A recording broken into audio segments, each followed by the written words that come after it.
Madam काय सांगाल, आज आपण दालनाच्या बाहेर बसलो आहोत, काय विविध मागण्या होत्या आपल्या आणि काय विषय?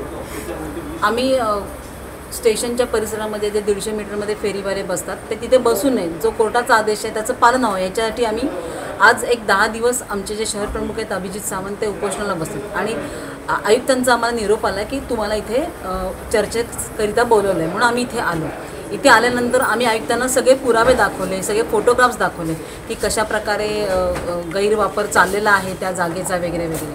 परंतु मला असं वाटतं की आयुक्तांनी आम्हाला 1-2 ओळीचं उत्तरी देण्यासाठी नकार दिला. आम्हाला त्यांनी सांगितलं की देणार नाही आणि आयुक्तांचं वर्तन बघता मला असं वाटतं की आज त्यांनी चुकीचं वर्तन आमच्याबरोबर केलेलं आहे आणि अंगावर खेकसून ते बोललेले आहेत आणि एका महिलेला बोललेले आहेत. त्यामुळे मला असं वाटतं की आयुक्तांना बहुतेक इथला ताण सहन होत नाही आहे महानगरपालिकेचा, असं काहीसं चित्र आहे.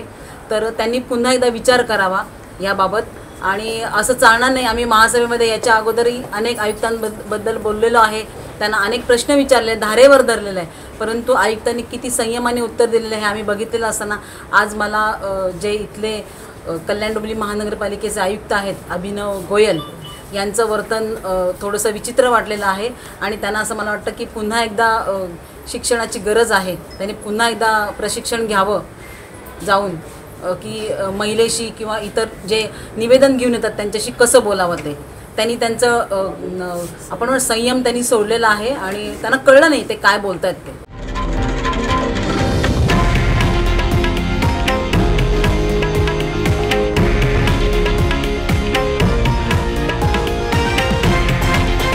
हे आहे देशातील नंबर 1 न्यूज नेटवर्क आणि आपण पाहत आहात TV9 मराठी, एकमेव.